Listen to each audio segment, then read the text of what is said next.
বলছি তুমি এত সেজে গুজে কোথায় যাবা? কোথায়? তাই এত সেজেছো কি করতে? আমারটা সাজা যাবে না? না, অকারণে মানুষ সাজে, তার লক্ষণ তো খারাপ। কি সেজেছি আমি? কি সেজেছো তুমি জানো না? তুমি কি সেজেছো? কি সেজেছি আমি? কি বেনারসি পরেছি যে শাস্তি সাজগোজ লাগছে তোর কাছে? বেনারসি পরলে কখনো সাজা হয় না। তা তুই কি বলতে চাচ্ছিস? ওই যে কানের পরেছো, লিপস্টিক পরেছো, চোখে দেখছি কাজল দিয়েছো, আবার একটা টিপ দিয়েছো সুন্দর দেখে। হ্যাঁ দিয়েছি, আমার সাজতে ইচ্ছা করছে তাই দিয়েছি। কেন দিয়েছে? কেন দিয়েছি? কারণ আছে তাই দিয়েছি। না, কারণ আছে, এই আছে ওই আছে এইসব বললে তো হবে না। তা কি বলতে হবে? এক্সপ্লেনেশন দাও, কি বলতে হবে? রিজন দাও। আমি এখন তরকারি কাটবো।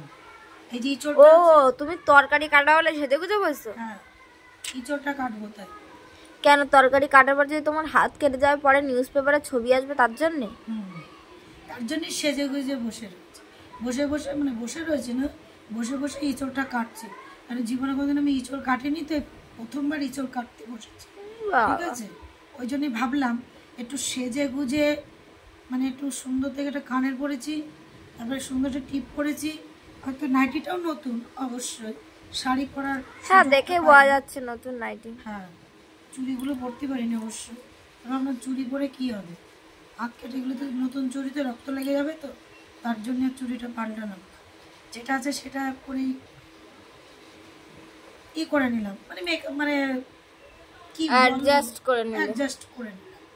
যাই হোক, তার জন্যই ভাবলাম। ঠিক আছে, তাহলে তুমি কাটো। তা কাটি। কাটো। তা আমি বলতে দিলে না তো, শেষ তো করতে দিলে।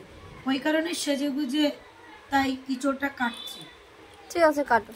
কাটতে লাগলে যদি কোনো কেউ এসে, এই দেখো